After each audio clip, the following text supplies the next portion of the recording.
Buenas noches a nuestros espectadores. Estamos aquí justo en el tiempo para la conexión. Nosotros somos una emisora clandestina, teleteatro libre militante. Ahora, clandestina ¿en qué sentido? No en el sentido que todos saben dónde estamos, pero clandestino en cuanto estamos afuera de cualquier esquema. No tenemos dueños, no tenemos dinero. Tenemos sí cortes, pero no son cortes comerciales, sino cortes culturales. Agradecimos obviamente a nuestro invitado hoy, el maestro Juan Carlos García Núñez. Juan Carlos me dijo que no tiene nada que ver con el rey de España, el desprestigiado rey de España. Porque el que mata elefantes. ¿Usted no mata elefantes? No, solo cucarachas en casa. Le agradecemos mucho. Hoy, en tanto, primero porque aceptó estar con nosotros para ver si valdrá la pena hablar hoy de Marx. ¿Vale? Yo creo que mientras sigamos algunos enloquecidos creyendo que es uno de los grandes pensadores de la civilización moderna, es el mejor bisturí que hay de cómo funciona una civilización cada vez más veloz, más grande, más globalizada, más interconectada y más deshumanizada, indudablemente vale la pena. Vale la pena, ahora con mucho cuidado, porque vale la pena. Muchos hablan en términos técnicos, como élite, nosotros sabemos, ellos no saben.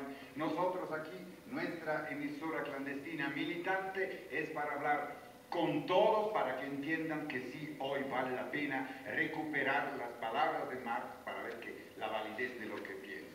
¿Y es necesario ser comunista para hablar de Marx? Esa sí es una buena pregunta, pero como yo no soy nadie para contestarlo, me atreví hacia...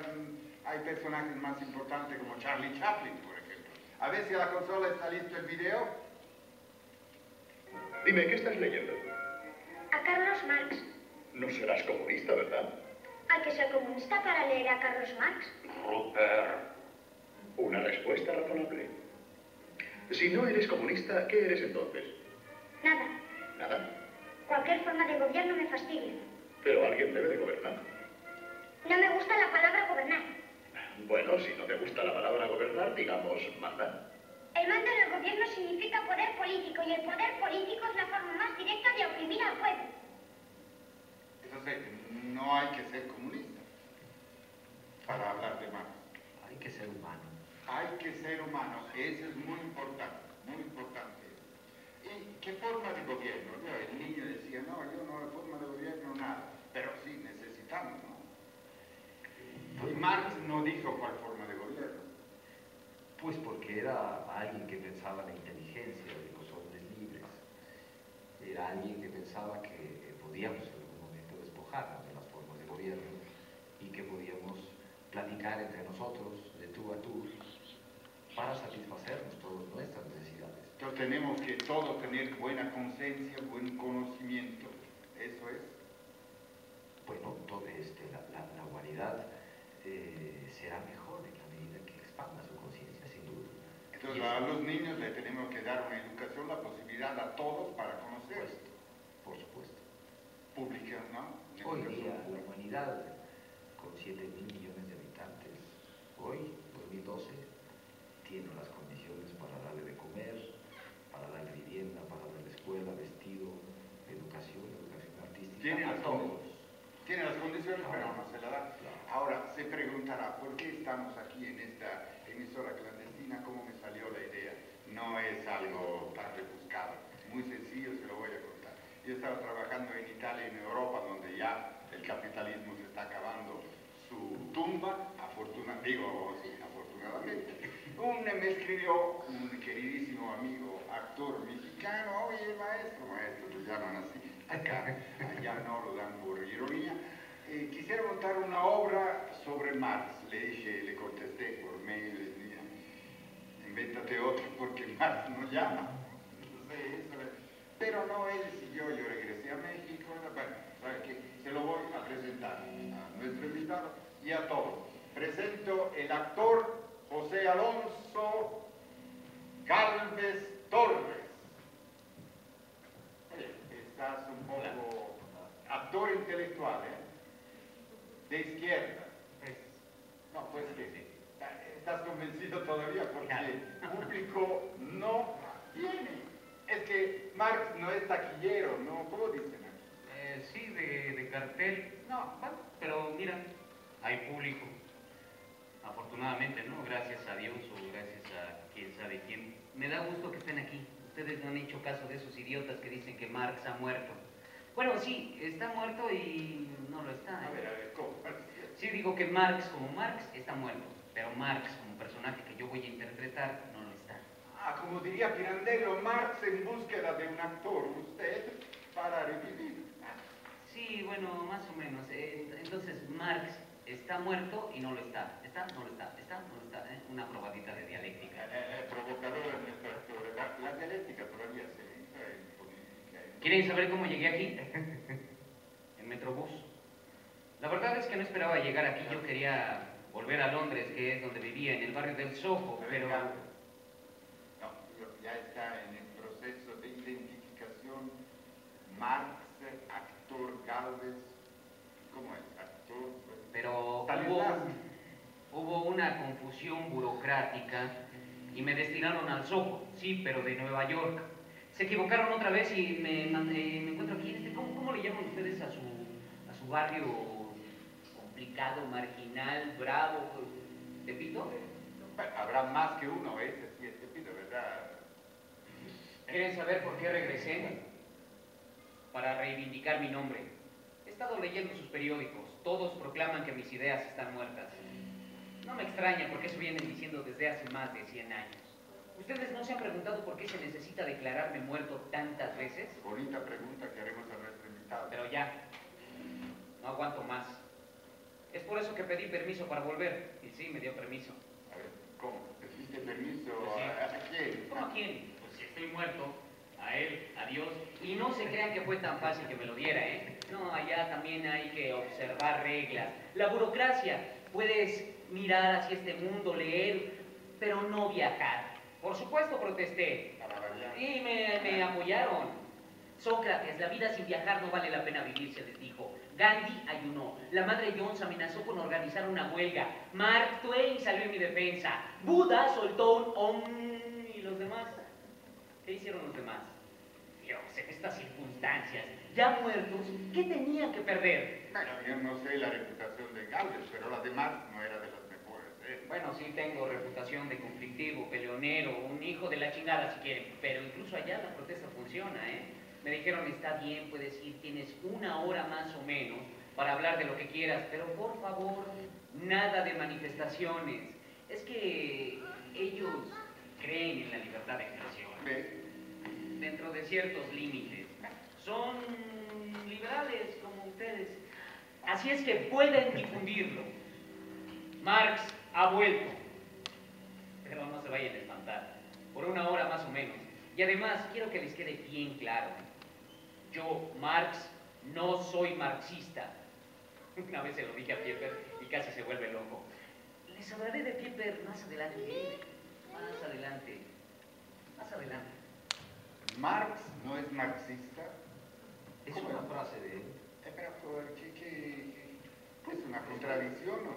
No, porque cuando empiezan a generarse, somos muy dados a las doctrinas, a las escuelas, a los alumnados, no a los estudiantes. Alumnados, así Sí, como a los disciplinados, a los que alumbramos, a los que les damos la luz. Entonces, cuando se convierte el pensamiento abierto y crítico en un pensamiento único y dogmático, y si las escuelas y las corrientes en medio de ese dogmatismo se autodenominan marxistas, Marx dijo, no, yo no soy marxista. No quiero tener nada que ver. Maestro García, ¿usted en qué profesor? Está haciendo un doctorado, ¿verdad? Estoy haciendo un doctorado ahora En economía. economía. Estamos en el mero mero. Entonces, ¿no? Pero una curiosidad, ¿por qué cuando yo abro el periódico normal, cuando llego a las hojas de la economía, brinco y me voy a lo de espectáculos mejor porque no entiendo nada? No entiendo nada. ¿Qué es esto? Pues cumplen bien su trabajo, de lo que se trata, de que no entiendan. No, porque la economía, si nosotros estamos, cada familia tiene, ¿no?, el sentido de la economía. La mujer de la casa, perdón, digo, también el hombre, se quiere cuánto gastas, cuánto entra, cuánto sale, porque cuando se habla de economía se vuelve incomprensible todo. Porque la economía es un fenómeno, es como una matiushka rusa. Las... Esto tan elemental Ajá. que es que en casa tenga que haber satisfactores y estemos claros de si estamos más o menos contentos o no, afirmados o no. Cuando se lleva a ciertas escalas y a ciertas dimensiones, y unos ganan y otros pierden, o unos son más iguales que otros, como dijera Marx, ¿no? De lo que se trata es de ocultar que unos son más iguales En que otros. pocas palabras, menos sabemos, más nos pueden manejar. Claro. Hacemos un corte mejor, pues si no caminamos, no sé, por dónde. Seguimos. Vivíamos en Londres. Jenny, las niñas y yo. Más 2 perros, 3 gatos y 2 pájaros. Sobrevivíamos en Londres. En un departamento de Dean Street, en el barrio del Soho, allá donde salen las aguas negras de la ciudad. Estábamos en Londres porque a mí me habían expulsado de mi país, de Renania, donde nací. Había hecho cosas peligrosas. Dirigía un periódico. La Gaceta Renana, no particularmente revolucionaria, pero supongo que lo más revolucionario que puede uno hacer es decir la verdad. En Renania, los pobres recogían leña para calentarse en las propiedades de los ricos, que es donde la había, y la policía los arrestaba. Por eso escribí una editorial protestando. Censuraron el periódico. Entonces escribí otro editorial denunciando que en Alemania no había libertad de prensa, y sí, me dieron la razón. Cerraron el periódico. Ahí sí nos volvimos radicales. ¿No pasa así? Te empujan, te empujan, te empujan. El último número de la Gaceta Renana salió con un enorme encabezado en letras rojas. Rebelión. Eso sí les molestó a las autoridades y me ordenaron salir de Renania. Así que me fui a París. ¿A dónde más podría irme exiliado? ¿A dónde? ¿A dónde más podría uno estar toda la noche en un café y contar mentiras sobre lo revolucionario que eras en tu país? Si alguno de ustedes tiene que exiliarse, lo mejor es París, ¿eh? Jenny consiguió un minúsculo departamento en el barrio latino. París fue nuestra luna de miel. Fueron unos meses maravillosos, hasta que la policía alemana dio el chivatazo a la policía de París. Parece que su conciencia internacionalista se ha desarrollado mucho antes que la de los trabajadores. Así que me expulsaron de París. Nos fuimos a Bélgica y me expulsaron otra vez. Al fin llegamos a Londres, a donde van todos los refugiados políticos de todo el mundo. Los ingleses son admirables por su tolerancia, e intolerables por cuanto presumen de serlo.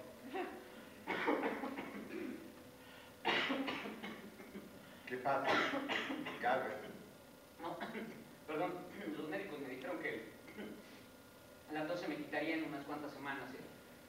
Eso fue en 1858. Ah, Marx. Bueno. Curioso, la situación de vida de Marx, que huye de un lado, del lado. Hoy, por ejemplo, hay una tradición aquí en México para los refugiados, ¿no? Refugiados de España, exiliados.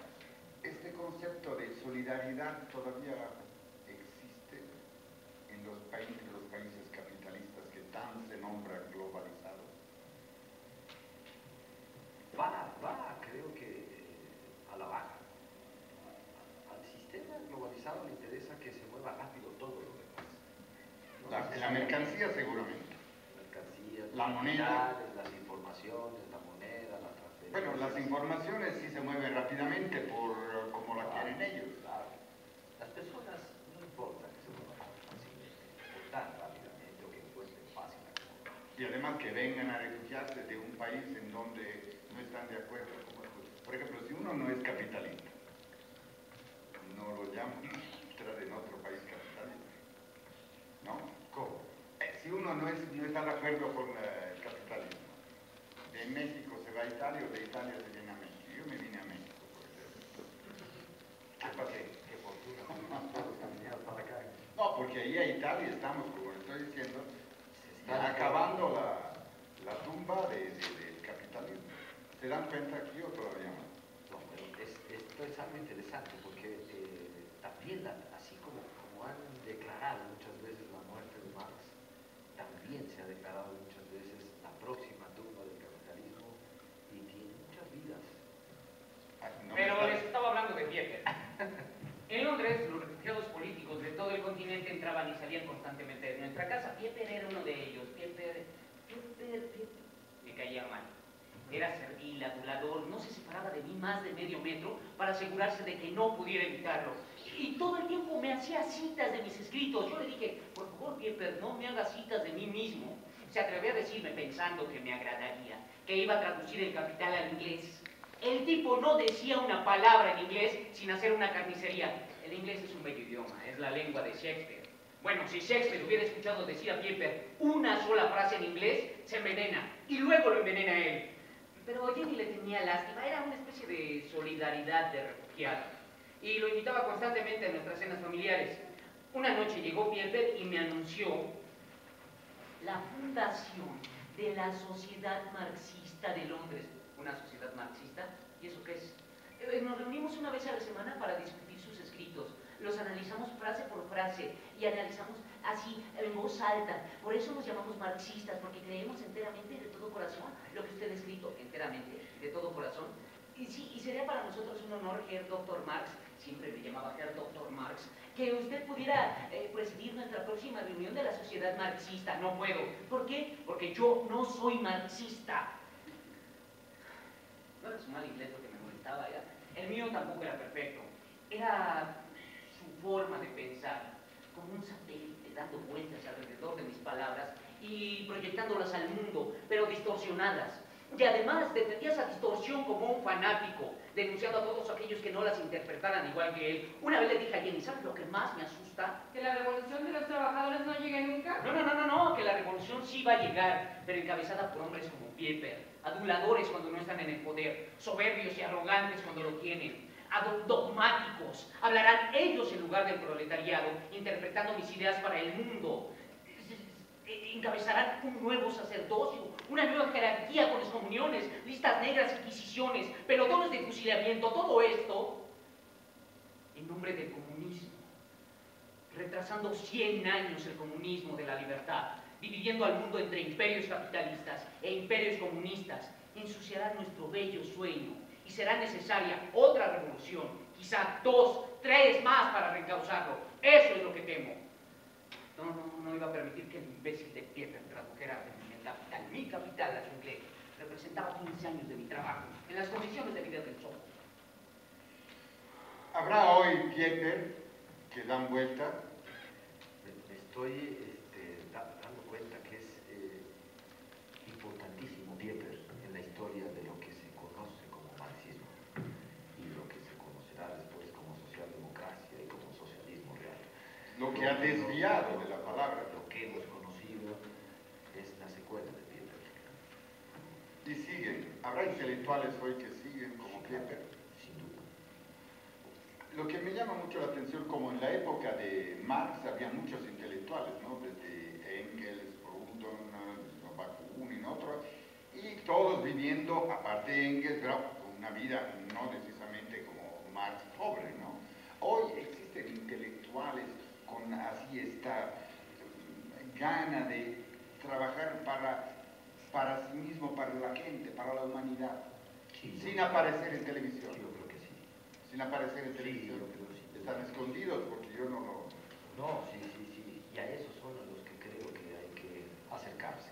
Pero si no lo conocemos, ¿cómo le hacemos? Los oficiales lo vemos en televisión. Es que yo sé que tú crees mucho en los medios. Y que Sí, es en los medios yo importantísimo. creo en cuanto elemento así mecánico, no en los dueños que manejan los medios. Claro. Entonces el asunto es que mientras los dueños de los medios escojan, filtren a los que aparecen en los medios, habrá que buscar fuera de los medios quienes están criticando el pensamiento. Se está volviendo peligrosa la entrevista, querido. Entonces, un corte, por favor. Todas las mañanas, rumbo al Museo Británico, caminaba entre los mendigos que vivían junto a las aguas negras. Ahí trabajaba, en el Museo Británico, en su magnífica biblioteca, leyendo hasta el anochecer. Leía, leía y leía y leía. ¿Habrá algo más pesado que leer sobre economía política? Sí, escribir sobre economía política. Después me volvía a mi casa atravesando las calles oscuras, escuchando a los vendedores pregonar sus mercancías y a los veteranos de la guerra de Crimea, unos ciegos, otros sin piernas, suplicar por un penique. ¿Se imaginan las calles de Londres en 1858? Jovencitas intentando vender unos panecillos por unos cuantos peniques. El organillero con su mono, las prostitutas, los magos, los tragafuegos, los violinistas, los de las gaitas escocesas. Y siempre una pobre chica cantando una balada irlandesa.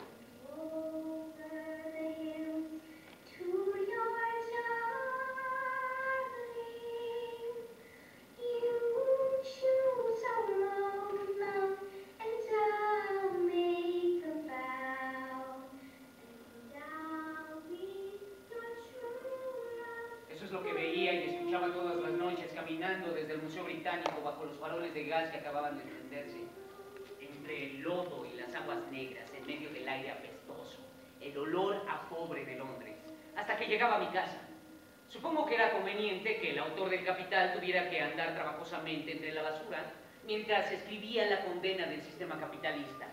Mis críticos, intentando minimizar el contenido del Capital, han dicho, como siempre se dice de los escritores radicales, el pobre ha de haber tenido unas experiencias personales terribles. Pues sí, efectivamente, el camino a casa a través del Soho alimentó la cólera que puede haber en el Capital. Sí, ya sé lo que están pensando. Eso es lo que ocurría hace más de 100 años, ¿sí? Solo entonces, cuando venía para acá, he andado por sus calles llenas de basura. He respirado el aire contaminado. He pasado junto a los cuerpos de hombres y mujeres que dormían ahí en la calle, acurrucados para protegerse del frío.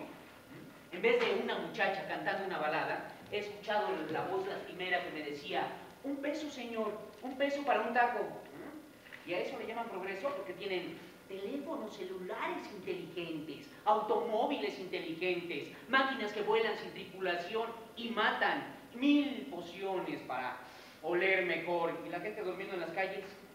Aquí tienen un informe oficial, oficial. El Producto Interno Bruto de los Estados Unidos, es decir, la riqueza que se ha generado en el último año, fue de 14.000 millones de dólares. Ah, muy impresionante, ¿eh? Pero díganme una cosa, ¿dónde están estos miles de millones? ¿Quién se ha beneficiado de ellos? Menos de 500 individuos controlan millones de dólares en actividad financiera. ¿Qué? ¿Acaso estas personas son más nobles? ¿Han trabajado más duro? ¿Son más útiles a la sociedad que la madre que cría 3 hijos pequeños sin dinero para calentarse en el invierno? Das mucho por un 20. La desigualdad y la miseria han existido desde siempre, son inevitables. Hay quienes tienden a subir y hay quienes suben a tender. Ah, usted se cree muy gracioso, ¿no? Hace 150 años yo dije que el capitalismo incrementaría enormemente la riqueza de la sociedad, pero que esa riqueza se acumularía en muy pocas manos. Demasiados pobres, muy pocos ricos. Gigantesca fusión del Chemical Bank y del Chase Manhattan Bank. La bolsa sube y 12.000 trabajadores pierden su trabajo. Y dicen que mis ideas están muertas, ¿eh? Ah, y el uso y fuerza del centro estuvo peor, despidieron a 45.000. ¿Y qué? En vez de estar protestando que se busquen otro trabajo. El pobre es pobre porque quiere. Usted no conoce La aldea abandonada, el poema de Oliver Goldsmith, ¿verdad? No, no lo conoce, ¿qué lo va a conocer? Mal le va al país, presa de inminentes males, cuando la riqueza se acumula y los hombres decaen. Y sí, han decaído, ¿eh? Es lo que he visto al andar por su ciudad. Casas decadentes, escuelas decadentes, seres humanos decadentes. Camino un poco más, doy la vuelta y me encuentro rodeado de hombres ricos, mujeres llenas de joyas, abrigos de pieles. De repente, el ruido de una sirena. ¿Que alguien estaba intentando cometer algún crimen? Sí. Alguien estaba intentando robar las joyas y los abrigos de piel. ¿No ve? Ya no podemos tener seguras ni sus cositas. O también podríamos decirlo de otra manera, ¿eh? Alguien estaba intentando recuperar una parte del Producto Interno Bruto, quitándosela a los que lo habían robado legalmente. Los seres humanos reducidos a mercancía, su vida condicionada al dinero, maravilla del sistema de mercado, felicidades. A los de arriba lugar no les gusta mucho cómo hablo, ¿eh? Dios y Marx. Es una blasfemia. Él era ateo. Pero aparte que acá tenemos el juego de que le dio el permiso de venir a reivindicar su nombre. Pero muchas veces se ponen cerca, ¿no? Dios y Marx. ¿Por qué? Sabía de teología, y mucho. Y yo creo que el materialismo histórico está fuertemente contagiado de espiritualidad. Yo creo que no hay manera de... Cuidado que Benedicto ya se fue de aquí de México. No quisiera que ahora si le viene a saber algo, ya, vamos. Benedicto No es Marx. cree que la espiritualidad es un buen pretexto para acumular. Así dicen los del Banco Ambrosiano, tú los conoces. Exacto, sí, no tengo una relación muy cercana, pero sí sé que se robaron mucho, hasta el pobre Marcinkus, por decir pobre, ¿no? Los digo, se engordó, hasta se vino para acá, pero está permitido, allá, se puede. Se puede, allá y en otras partes. No lo dudo. Pero entonces, por ejemplo, el caso de la teología de la liberación, el concepto de solidaridad y cercanía a los pueblos que más necesitan. Se puede acercar el cristianismo al Sin duda. Yo estoy convencido de que te comentaba hace rato que la única cita que tiene Marx de la Biblia en el Capital es una cita del Apocalipsis. Y es una cita que llega en su argumentación cuando él está hablando de origen del dinero y que está siendo altamente provocador porque es algo que los que estudian economía y los marxólogos pasan muy rápido, pasan de largo. La enajenación es algo que parece una disquisición enloquecida de alguien que no está infectado por teología. No, todos los días nosotros padecemos de es que justamente cuando depositamos nuestro destino en un ente ajeno, dejamos de tener comunión tú y yo. No la dejamos, solamente nos interrumpimos. Vamos a ver.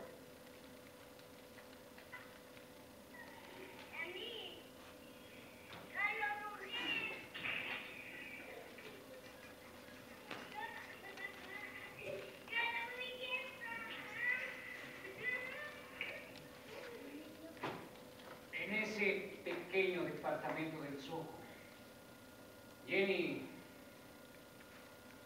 nos hacía sopa de cebolla y nos cocía papas y siempre teníamos pan recién hecho de nuestro amigo el panadero que vivía acá allá abajo. Nos sentábamos a la mesa, comíamos, platicábamos de los acontecimientos del día, la última guerra, la lucha de los irlandeses por la libertad, la estupidez de los gobernantes, la oposición política dedicada solamente a dar chillidos, la prensa cobarde. Supongo que las cosas son diferentes ahora. Ay, yo qué sé, ahora hablamos de Chicharito, de Benedicto, de Chapulín. Después de cenar limpiábamos la mesa y yo me ponía a trabajar, con mis cigarros a la mano y un vaso de cerveza. Sí, trabajaba hasta las 3 o 4 de la madrugada con mis libros apilados a un lado y los informes parlamentarios al otro, y Jenny, sentada al otro lado de la mesa, transcribiendo. Mi letra era imposible, así es que ella tenía que reescribir cada una de mis palabras. ¿Se imaginan ustedes un acto más heroico? Bueno, de vez en cuando había una crisis, no una crisis mundial, pero sí, un libro había desaparecido. Un día echa de menos mi Ricardo. Jenny, ¿dónde está mi Ricardo? ¿Quieres decir los principios de economía política de David Ricardo? Sí. Creí que ya no lo necesitaba, se lo llevé al monte. ¡Mi Ricardo al monte de piedad! Tranquilo, ¿no llevamos la semana pasada al monte el anillo que me regaló mi madre? Bueno, así estaban las cosas, lo empeñábamos todo. Sobre todo los regalos de la familia de Jenny. Cuando terminamos con los regalos seguimos con nuestra ropa. Una Navidad, no que una Navidad. Un invierno entero me la pasé sin mi abrigo. Cuando se publicó el Capital, claro que quisimos festejarlo, pero no teníamos ni para desempeñar los cubiertos y los platos para la cena. Engels tuvo que dar un dinero. Engels, un santo. Federico Engels. ¿Cómo? No hay otra palabra para él. Santo. Cuando nos cortaban el agua, el gas, la casa se quedaba a oscuras y nuestro ánimo por los suelos. Entonces Engels pagaba las facturas. Sí, su padre tenía unas fábricas en Manchester. El capitalismo nos salvó. Bueno, santo, pero no siempre entendía bien nuestras necesidades, ¿eh? Pobre, pero furujo. No teníamos ni para comer y Engels enviaba cajas de vino. Una Navidad, no teníamos el arbolito y Engels llegó con 6 botellas de champaña. Y el arbolito, bien, gracias, nos lo imaginamos. Hicimos un círculo a su alrededor y cantamos Feliz Navidad, Feliz Navidad. Sí, ya sé que mis amigos los revolucionarios estarán diciendo Marx el ateo con un árbol de Navidad. Pues sí, yo dije que la religión es el opio del pueblo, pero nadie, ni siquiera mis amigos los revolucionarios, han leído el párrafo completo. La religión es el único momento que tiene el oprimido para respirar. Es como el opio, un alivio, no es una solución, pero de algo sirve para aliviarse. Y si hay alguien aquí que sabe de alivios, ese soy yo. Lo sé muy bien por mis forúnculos, fístulas, abscesos, barros, granos. No hay nada en el mundo más horrible que tener forúnculos en el culo.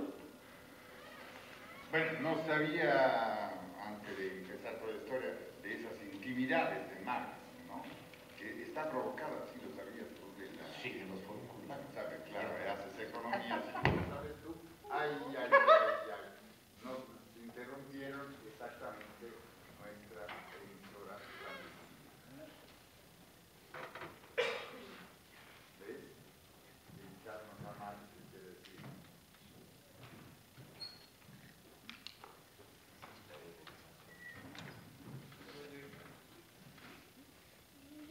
Tengan paciencia, esperemos que se resuelva.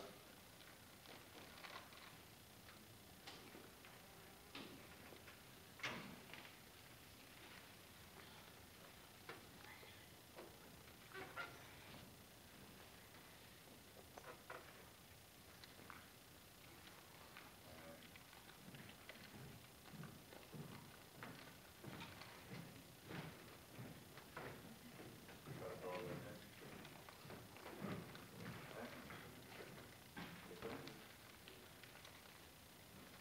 se fue la luz totalmente, Totalmente. se fundió. Se fue la luz. Adiós, luz. Yo creo que nos interrumpieron definitivamente. Lástima porque teníamos un público con ganas de saber qué iba a pasar, pero sin luz. No pueden hablar con nadie. Bueno, sería ya con luz y puerta, pero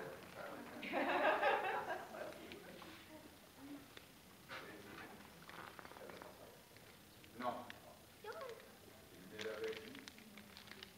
Maestro, Cristina, hemos hablado demasiado claro en las cosas.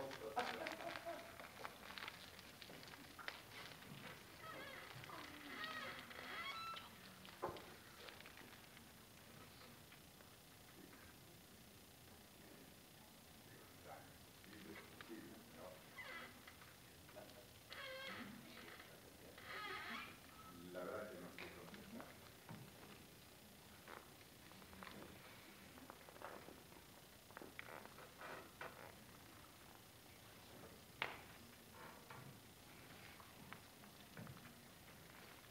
Se estaban aburriendo allá abajo. No. Ah, qué horror. Muy educados, ¿eh?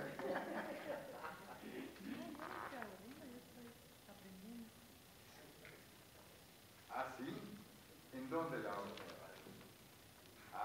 Maestro García dice que la segunda vez que le pasa, la primera en una estación de radio, ahora en una estación de televisión teatro, ahí ya.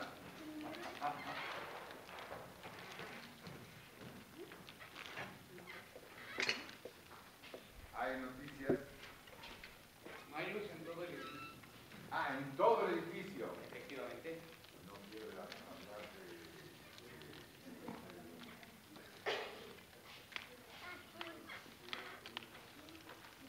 ¿Con quién hablaron de...?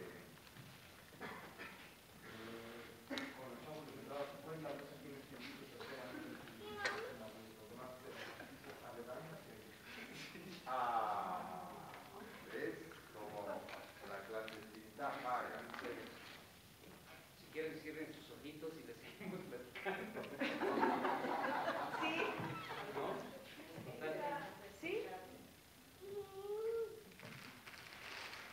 porque había también niños. Que no se asusten los niños en la oscuridad, por favor, ¿eh? Por favor. No va a venir el foco. Ayúdame un poco en el... Nada más tengan cuidado aquí con la ¿Se cámara. pueden informar, Armando? Sí, señor. Si allá afuera se pueden... ¿qué hacen en estos casos? En la casa uno llama... ¿Qué llama? No funciona. Te esperes. Exacto. Eso sería... Sí, gracias.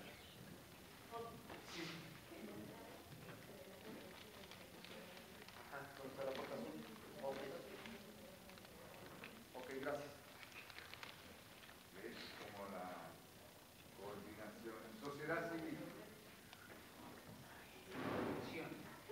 ¿Cómo?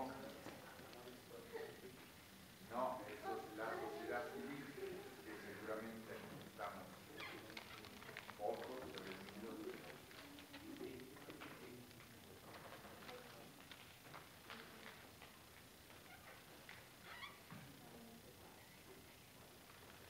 Así para no quedarnos calladitos solo, ¿cómo se han enterado de este evento que estamos presentando? Algunos son amigos.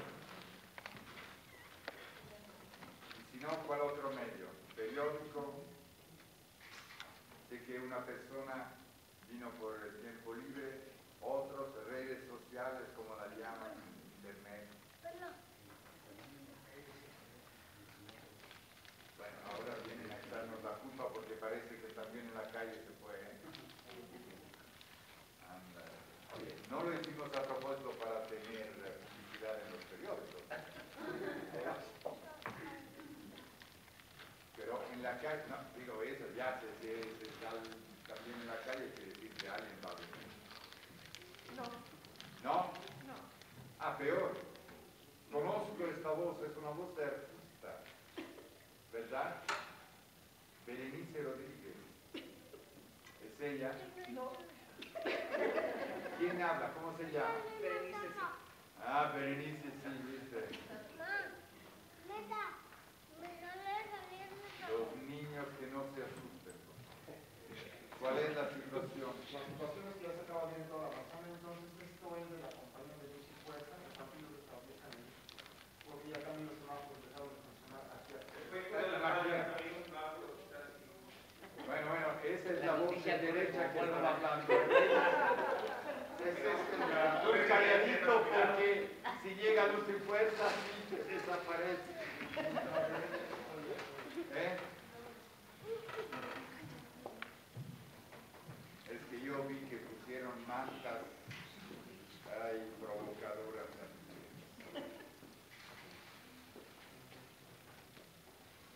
Y normalmente luz y fuerza sí todavía se llama. ¿Cómo? Ah, Comisión Federal de Electricidad. Te van a decir que ya lo están atendiendo y nunca vas a saber cuándo. Eso les pasó en la casa, ¿verdad? Siempre. A usted, aquí, a nuestros amigos, sí pasó en la casa. Sí. ¿Y cuánto tiempo para...? 1, 2 horas, 3 días. Unas 2 horas, ya llegó. Una semana. No es exagere, broma, señor. María.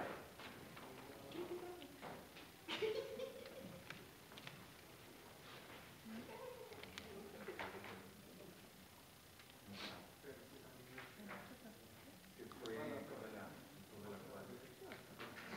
pero no hay un guardia, un policía. Ah, ¿se fueron? Pues se fue. ¿Con quién hablaste tú, especialista de derecha? ¿Con quién hablaste? Justamente, tú con quién tenías relación. ¿Y qué te dijo? Que se fue la luz en toda la cuadra, que tal vez en otro lado están haciendo un arreglo. Ah, ¿podemos movernos nosotros a otro lado?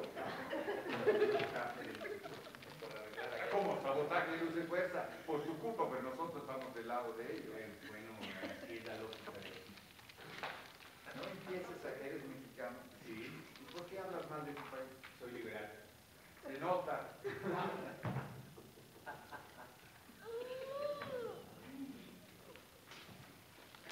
Pero tengan contacto al exterior ahí con... ¿por qué?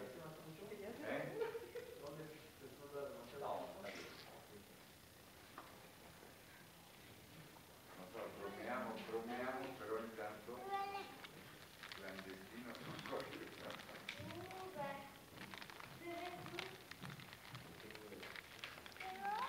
Quinta. Y fuera la séptima o la 13, porque uno cuesta más, corta más.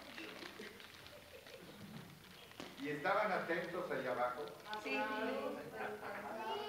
Interesados hasta. Sí. Ay, hijos de veras, de la única vez nos vamos a hablar.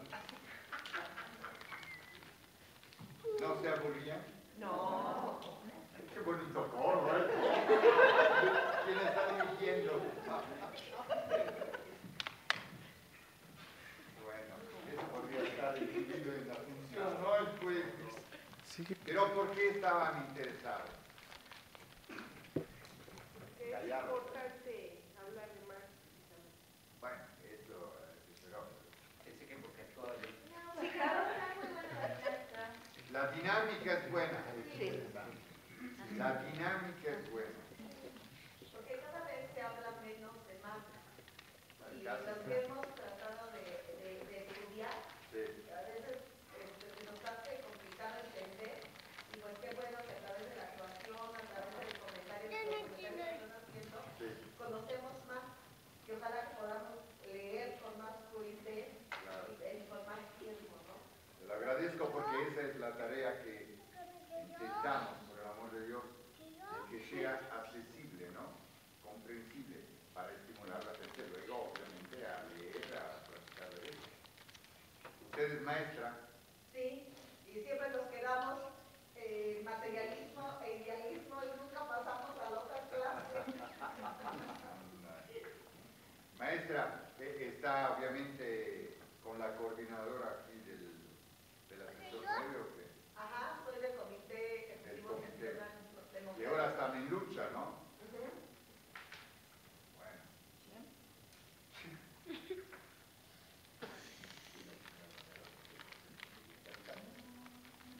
¿Qué se dice?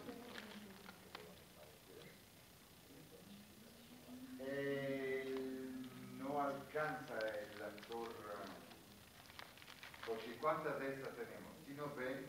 Sí. Se acostumbraron más, pues. Si no hay otra de estas, ¿por qué no van a comprar de estas? Le voy a llamar a Poncho para comprar algo. Órale. Vamos a intentar un experimento nuevo. ¿Eh? ¿Qué dice? Sí, claro. Dice, maestro nuestro de economía, ¿me entendió? Son otros dos de estos que son chinos, los chinos maravillosos. ¿Ustedes pueden importar tranquilamente chinos para acá? No. ¿Quién dijo? Berenice. Berenice es una artista, Berenice, por eso la digo. Es una muy valiente actriz, valiente también, no sé, ¿eres valiente? Sí. ¿Por qué? No lo puedo evitar. Mira, como las artistas son presumidas en nada. Pero y también es activista, ¿verdad? Sí. No te voy a preguntar yo porque no puedo, va así, hasta ahí puedo. ¿De qué? ¿De derecha? No. Entonces ya, no queremos saber más. Ok. ¿Compraron luces? Ahora vienen todos los chinos los que tengan.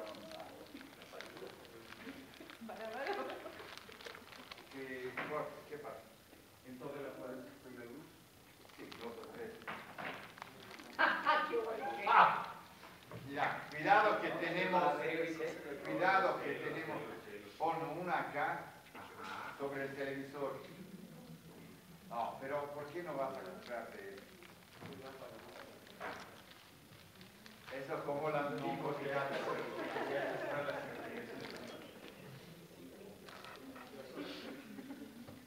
Ok, entonces ponle una acá. caso, Jean Paul no está haciendo nada ya, tampoco Daniel y Armando. Exacto, no necesitamos ni música, ni video, ni nada. De hecho.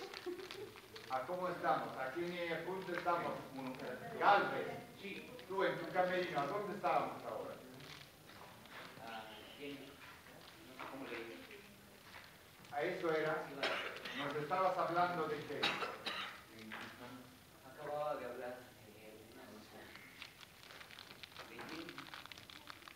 Ponle una vela allá en la mesa.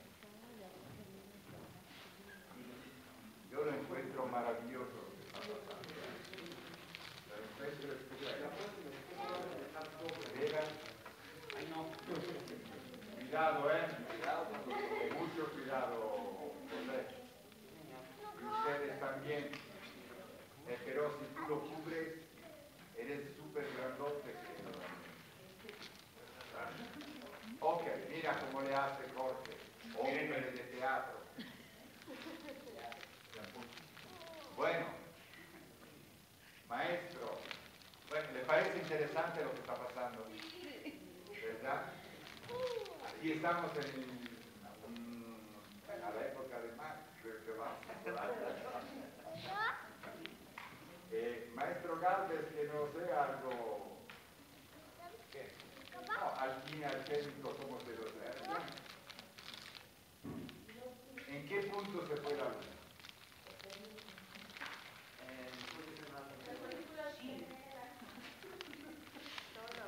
A ver si se acuerdan, ¿a qué estamos hablando? Sí, terminaron de hablar de lo importante Es que que con la magia espiritualidad. les estaba de Jenny, no sé cómo le hizo. Sí, empacó todo lo que teníamos. Se trajo a nuestras dos hijas, Jennifer y Laura, a Londres. Después parió 3 veces en ese miserable y frío departamento de Dean Street. Hizo hasta lo imposible para que los niños no sufrieran por el frío. Los vio morir, uno tras otro. Guido todavía no había empezado a andar. Francesca tenía 1 año. Tuve que pedir prestadas 3 libras para su ataúd. Mosh vivió 8 años. La noche en que murió, todos dormimos alrededor de su cuerpo en el piso hasta el amanecer. Cuando nació Leonor, vimos miedo. Pero ella era muy fuerte. Fue bueno que tuviera 2 hermanos mayores, porque ellas habían logrado sobrevivir.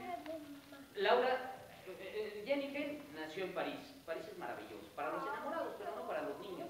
Es algo que hay en su aire. Laura, nuestra segunda hija, nació en Bruselas. Nadie debería de nacer en Bruselas. No teníamos dinero, nada de dinero. Y todos los domingos nos íbamos a comer al campo, 1h30 caminando. Jenny, las niñas, yo, Lengen.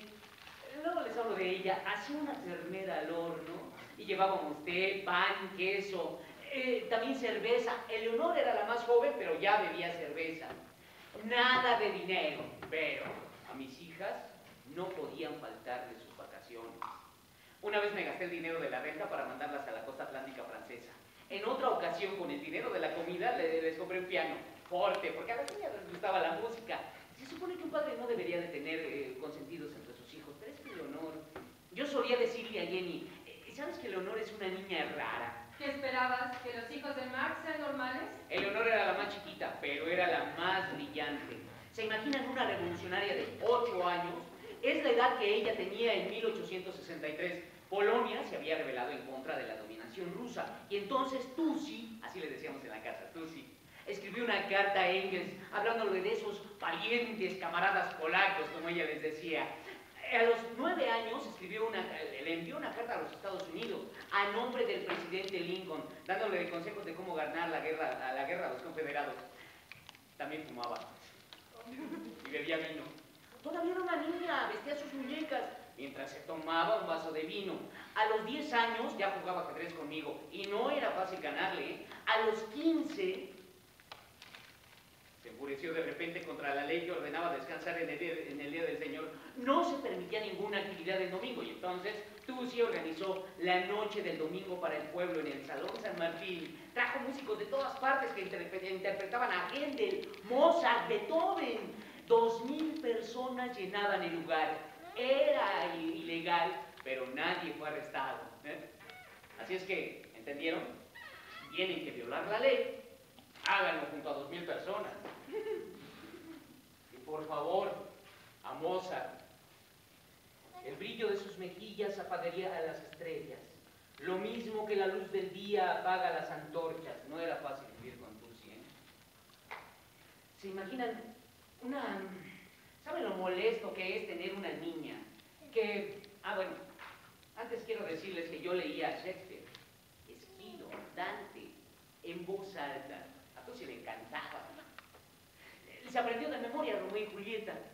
Me pedía que le leyera una y otra vez las palabras de Romeo, de cuando conoce a Julieta por primera vez. Sus ojos celestiales brillan tanto en la noche que los pájaros comenzarán a cantar pensando que es de día. Les digo que no era muy cómodo vivir con Tusi.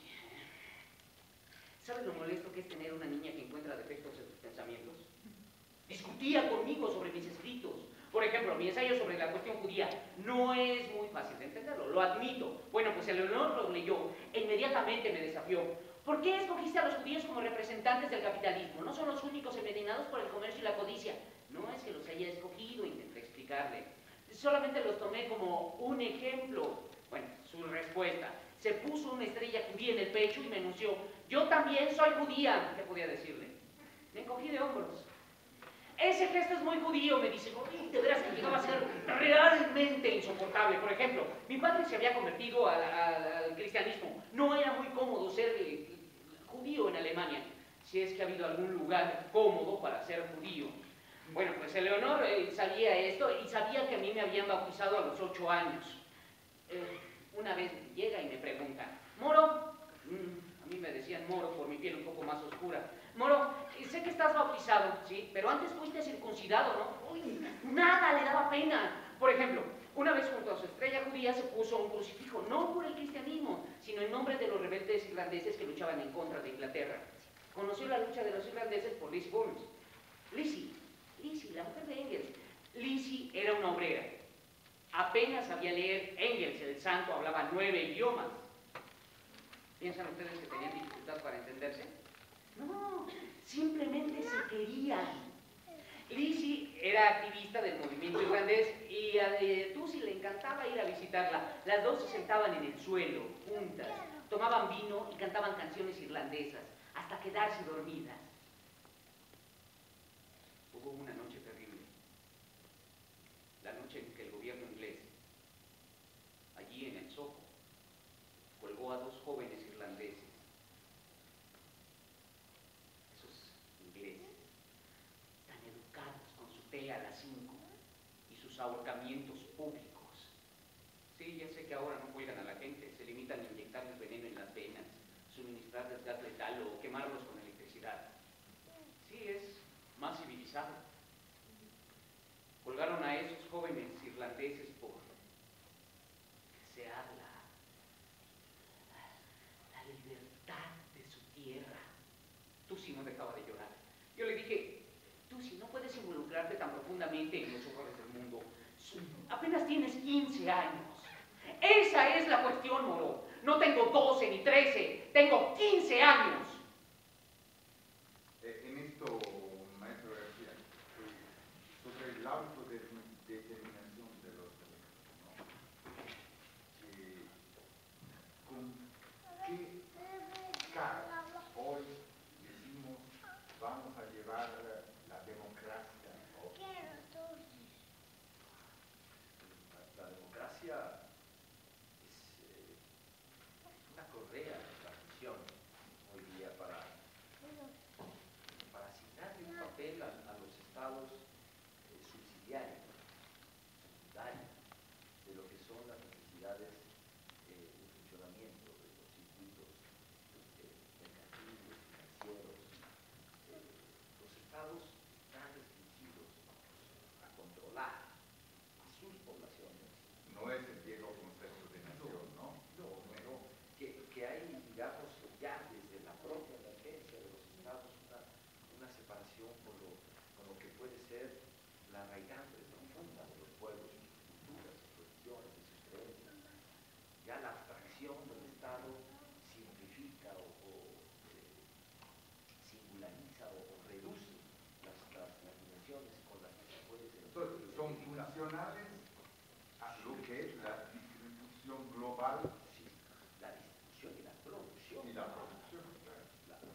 Pero también son funcionales a garantizar las grandes inversiones que cada vez tienen que tener más desarrollo tecnológico, toman más riesgo, necesitan más millones de euros, más millones de dólares, más millones de yuanes. Como las tecnologías están en desarrollo, no están necesariamente algunas completamente probadas, pues la historia de todas las Entonces, así como lo está explicando, los que todos conocemos políticos, ¿no? En un sistema capitalista son farsas, títeres. no pueden hacer ese trabajo. Tienen que controlar sus espacios nacionales, territoriales, pero forman parte de una ecuación más grande, de una red interestatal. No, porque a nosotros pasan los medios, estos medios que, según John Marx, saben nada a los jóvenes. Sí, exactamente, les iba a preguntar. A ver, ¿y dónde quedan los jóvenes? No. A ver, mi hija tenía 15 años. Era una niña y se enamoraba de cualquier joven bello e impetuoso que viniera a visitarnos. Podría hacer una lista. Eleonor tanto fue inteligente en política cuanto bobita en asuntos de amor. Estaba loca por el héroe de la Comuna de París. Enamorada. No, loca por el tal Lizagaray. ¿Cuántos años tenía? 33. 33 y la niña tenía 16. 16 para 33. Casi 20 años de diferencia. Era una niña. Por lo menos este cuate era francés. Porque luego estaba el galán de Jennifer, que era inglés. ¿Alguien ha probado la comida inglesa? No digo más. Y luego estaba el novio de Laura, Lafargue. Sus demostraciones públicas de ardor eran absurdas. Le ponía la mano en el trasero enfrente de todos, la torteaba como si fuera la cosa más natural del mundo y Jenny lo defendía. Son sus orígenes criollos. Su familia vino a Francia desde Cuba. Como si todos en Cuba se anduvieran torteando. No sé si ya lo pregunté. ¿Alguien aquí ha tenido alguna vez forúnculos en todo el cuerpo? Es una enfermedad horrible. A mí me han atormentado durante toda mi vida. Algunos estúpidos han intentado analizarme por esta enfermedad. Marx está enfadado con el sistema capitalista porque tiene forúnculos imbéciles. Y los revolucionarios que no tienen forúnculos, ¿qué? Ah, pero siempre le han de encontrar algo, ¿eh? A uno que le pegaba a su padre, a aquel otro que su madre lo amamantó hasta los 10 años. Además, allá nunca le enseñaron a usar la vacinica o jamás le cambiaron el pañal. ¿Y a usted cómo le va? ¿Usted es normal? Como si tuviéramos que ser anormales para rebelarnos en contra de la explotación. Le encuentran cualquier explicación, excepto la más obvia, que el capitalismo, por su propia naturaleza, por estar en contra del espíritu humano, alimenta la rebelión. Y ahora me van a decir que, comparado con mis tiempos, el capitalismo se ha vuelto más humano. ¿De veras se lo creen? A ver, por aquí. Bueno, hace unos cuantos años, en Carolina del Norte, y lo leí en sus periódicos, los dueños de una fábrica, a sus trabajadoras, las tenían encerradas en sus criaderos de pollo para explotarlas más. Hubo un incendio y murieron 25 mujeres atrapadas. Eso no pasa aquí, ¿verdad?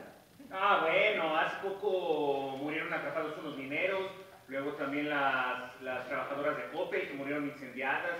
En fin, bueno, los trabajadores deberían ser más cuidadosos, ¿no? ¿Y a eso le llama usted capitalismo más humano? ¿De veras se lo creen? Debería darles vergüenza. Sí, es muy probable que mi rabia sea provocada por mis forúnculos. Y si así fuera, ¿qué? ¿Ya intentaron trabajar sentados, con forúnculos en el culo? Y por favor no me hablen de los médicos, ¿eh? Que ellos saben de esto mucho menos que yo. Mucho menos, porque los forúnculos son míos. No podía ni dormir. Hasta que descubrí algo milagroso. El agua. Sí, así de simple. Agua. Paños empapados en agua caliente. Jenny me los aplicaba pacientemente una hora tras otra. Se despertaba en medio de la noche cuando yo me quejaba por el dolor y me aplicaba mis paños calientes. A veces cuando Jenny no estaba, lo hacía Lenken.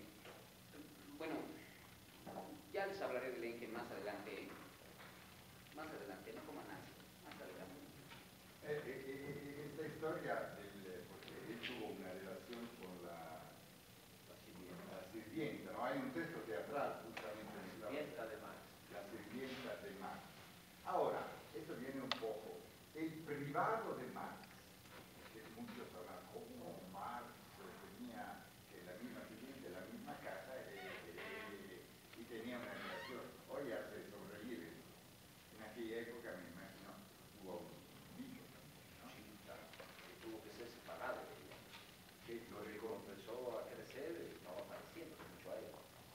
anda Y tuvieron que alejarse de la y familia. se lo reconoció él. Bill Gates. Sí. Digo, una cosa sí, de cómo nos va a decir la parte privada y la parte pública. Hoy es que a mí me viene en mente como italiano Berlusconi, porque como Berlusconi en la noche hace fiestas, no, que dice que él lo hace para darle sustento, porque si no los pobres están en la calle. Pero ya perdón. Y es el señor de 71 años. Ahora, vengo a lo mismo. De la parte pública y la parte privada. Tienen que ser separadas. ¿Por qué piden a hombres políticos, por ejemplo? Una coherencia. Es una falsa moralismo, ¿no? Todo, la moral está fracturada. La moral es histórica, la nuestra, la sociedad moderna está siempre marcada por el objetivo. No nos atrevemos nunca a comportarnos como policénicos. Todos somos muchos Arnoldos, todos somos muchos Juan Carlos. Y no hay manera de que seamos pura racionalidad y pura congruencia. Siempre hay espacio para... Esto viene independientemente de un sistema que nos conduce por el capitalismo hacia otro sistema. No, pero sí, digamos, el capital, digamos, Es el una mercancía, el dominio de la mercancía y del dinero, sí nos generan, nos presionan para ser altamente hipócritas, para ser altamente mentirosos, para tener una moral dual. La moral dual es la moneda de cambio, es la moneda regular. Uno tiene siempre que estar agravando, uno siempre tiene que, para ser reconocido, tiene que estar dando sus verdaderas motivaciones. Bueno, para ser reconocido uno dice mucho gusto cuánto gana, ¿no?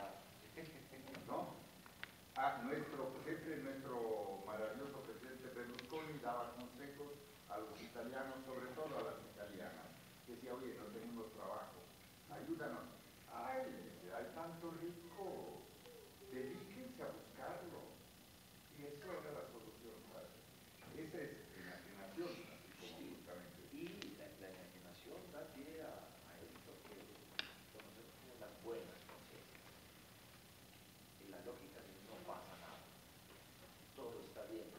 Esta señal de la armonización, la que tanto se promueve todos los días en cualquier noticiero, en cualquier medio, cualquier órgano oficial. Uno existe en cuanto produce y en cuanto es útil. Si no es productivo, casi es inútil. Hasta los viejos parecen inútiles. No son consumadores o productores. Esos son los dos elementos importantes, ¿no?, en el sistema capitalista. Sí, y esto también es altamente reprobable, porque una sociedad comunista es una sociedad que reconoce incluso hasta los que no son productivos. Claro. Es una sociedad que sabe aprovechar su abundancia y sabe darle a quien hace cualquier actividad. Ahora tengo que interrumpir. Primero estoy averiguando yo en mi primera vez que en la oscuridad se hace como los tiempos antiguos, ¿no? La plática es algo maravilloso. No sé para los que nos escuchan, pero vamos a ver más, que lo veo muy... ¿Qué estaba diciendo? Nos hablabas de Lenker. Ah, sí, de Lenken. Vivíamos en el barrio del Soho, en absoluta pobreza, y a la madre de Jenny, mi suegra, ¿qué se le ocurre? Enviarnos una criada para que cuidara a las niñas. Esa criada era Lenken. Teníamos hasta los muebles empeñados. No comíamos, pero eso sí, teníamos una criada. Esas cosas pasan cuando emparentas con la aristocracia. Los varones de Fombes valen. Tu familia política no te envía el dinero que necesitas, pero sí te envían unas mantelerías, cubiertas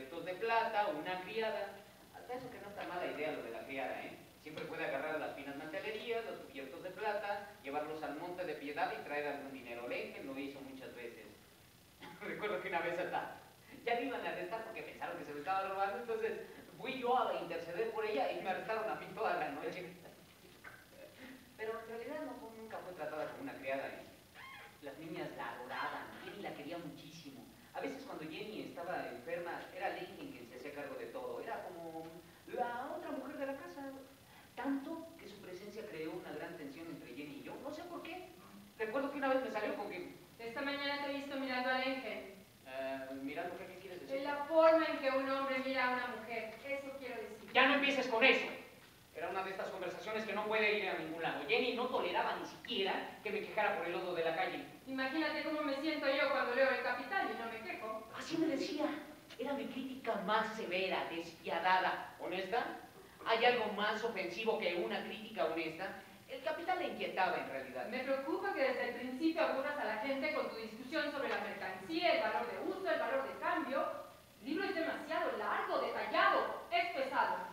Pesado, imagínense, El Capital pesado. Lo mismo me dijo el sindicalista Peter Fox cuando le regalé el libro. Me siento como un hombre al que le han dado un elefante. Sí, precisamente es un elefante. Yo intentaba explicarle que esto no era el manifiesto del Partido Comunista, escrita para el público en general. El Capital es un análisis. Está bien que sea un análisis, pero que entusiasme como el manifiesto. Un fantasma recorre Europa, el fantasma del comunismo. Eso es lo que excita al lector. Luego, para atormentarme, me leía algún pasaje del Capital. La riqueza de las sociedades en las que prevalece el sistema capitalista de producción se presenta como una inmensa acumulación de artículos de consumo. Se van a dormir los lectores. Yo les pregunto a ustedes, ¿es tan aburrido? Bueno, puede ser que un poco. Yo lo admití con Jenny y ella que me contestó. Una cosa no puede ser un poco aburrida. Una cosa no puede ser un poco aburrida. No estoy hablando mal de Jenny, no se me malentienda, por favor. Ella consideraba El Capital, solo que le parecía un análisis demasiado complejo, no para cualquiera. Por otro lado, no es fácil demostrar cómo en un cierto momento de la historia surge el sistema capitalista, genera un crecimiento colosal de las fuerzas productivas y un incremento sin precedentes de la riqueza mundial. Luego, esta misma riqueza, por las propias características será distribuida de tan mala forma que destruirá la humanidad tanto del trabajador como de los propios capitalistas. Y finalmente, el capitalismo cavará su propia tumba para dar paso a un sistema más humano. No es fácil demostrar esto. ¿Estamos llegando a la gente que queremos llegar?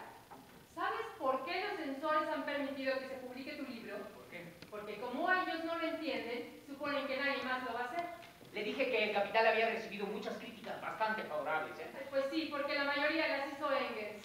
Le dije que quizá estaba siendo tan crítica con mi trabajo porque no eres feliz conmigo. Ustedes los hombres no pueden creer que su trabajo merezca críticas y entonces todos se lo toman como algo personal. Jenny estaba pasando por un mal momento. Supongo que yo era el responsable, pero no sabía cómo enviar su angustia. Entiéndanme, pónganse en mi lugar. Cuando Jenny y yo nos enamoramos, yo tenía 17 años y ella 21. Era maravillosa, con sus cabellos castaños, sus ojos verdes y su familia, por alguna razón les gusté. Eran aristócratas, los varones de Pompes Falen. Recuerdo que tenía largas discusiones con su padre sobre filosofía griega. Yo había hecho mi tesis doctoral sobre la diferencia de la filosofía de la naturaleza en Demócrito y Epicuro. Fue ahí que empecé a darme cuenta de que hasta ese momento los filósofos únicamente habían interpretado el mundo. El problema era cómo cambiarlo. Cuando me expulsaron de Alemania, Jenny me siguió a París y allí nos casamos. Vivíamos felices, sin nada. Nacieron Jenny, y Laura. Vivíamos así, felices, sin nada, reuniéndonos en el café con los amigos. Ellos también vivían sin nada. Éramos pura chusma. Bakunin, el descomunal y peludo anarquista. Engels, el santo ateo. Heine, el hermoso poeta. Stirner, el inadaptado total. Y Proudhon, que decía, la propiedad es un robo, pero yo quiero un poco. Me hubiera gustado que conocieran a Jenny. Lo que hizo por mí es incalculable. Hasta aceptó el hecho de que yo simplemente no pudiera tener un trabajo como los demás hombres. Bueno, sí, lo intenté una vez. Escribí una carta a los ferrocarriles solicitando un empleo de administrativo y así me contestaron. Doctor Marx, es para nosotros un honor su solicitud de trabajo aquí. Nunca hemos tenido un doctor en filosofía trabajando para nosotros como administrativo, pero el puesto requiere de una escritura legible, por lo que desgraciadamente, afortunadamente para mí, tenemos que rechazar su oferta. Yo no creía en mis ideas, pero quería que describiera la teoría de la plusvalía de forma que la pudieran entender los trabajadores comunes y corrientes. Nadie puede entenderla sin entender antes la teoría del valor del trabajo. Vamos a hacer una prueba. Bien. La fuerza de trabajo es la única posesión del trabajador, ¿sí? Y tiene que venderla como mercancía para procurarse su subsistencia diaria. ¿Estamos bien? Bien. ¿Cuánto vale esta mercancía, esta fuerza de trabajo según el capitalismo? Lo mínimo indispensable para que el trabajador sobreviva un solo día. ¿No? Si hasta los de la jornada lo entendieron. A ver, échame luz aquí, por favor. En México, con 10 minutos de trabajo, 10 minutos, 10, de un obrero, se paga su salario. El resto de horas laboradas es la ganancia de la empresa y del gobierno patrón. Gracias. Esto es el principio de la plusvalía. Dilo más directo. Sí, que tu patrón te da un salario muy bajo, apenas para que tú puedas sobrevivir y seguir trabajando. Pero con tu trabajo, él gana mucho más de lo que te paga, y así él se hace cada vez más y más rico, mientras que tú permaneces pobre. Marx, pero tendrás que estar convencido que no son muchas las personas, ¿verdad, maestro, que han leído? Bueno, sí, puedo aceptar que solamente 100 personas en la historia han entendido mi teoría de la plusvalía. Sin embargo, es correcta. La semana pasada estaba leyendo los informes del Departamento de Trabajo de los Estados Unidos. No. Los trabajadores están produciendo cada vez más y su salario es cada vez más bajo. ¿Cuál es el resultado? Justo lo que yo dije hace 150 años, que el 1% de la gente más rica de Estados Unidos posee el 40% de la riqueza de ese país. Y esa nación no solamente ha robado a su propia gente, a Estados Unidos, sino que ha chupado la riqueza del resto del mundo. Y me piden que simplifique algo que es tan complejo como Jenny, que me acusaba de ser demasiado académico y muy poco revolucionario. Olvídate de los intelectuales y háblale a los trabajadores. No seas arrogante e intolerante. ¿Por qué atacas a otros revolucionarios con más vehemencia de lo que atacas a la burguesía? Proudhon, por ejemplo. Ese tipo no entiende. Tenemos que aplaudir al capitalismo por su desarrollo de grandes industrias, para luego apoderarnos de estas. Proudhon piensa que debemos volver a una sociedad más simple, más austera, más pobre de lo que estamos. Por eso escribió su librito, La filosofía de la miseria, al que yo le contesté con el mío, La miseria de tu filosofía. Sentí que era ingenioso, audaz. Yo lo encuentro profundamente insultante. Maestro García, 10 minutos, esto lo hemos averiguado, porque cuando el autor escribió eran en Estados Unidos 12 minutos. Aquí en México, 10 minutos para pagar ese salario. A mí me parece algo que va más allá del marxismo, del comunismo, de lo que sea. Es inhumano. Vaga. Todo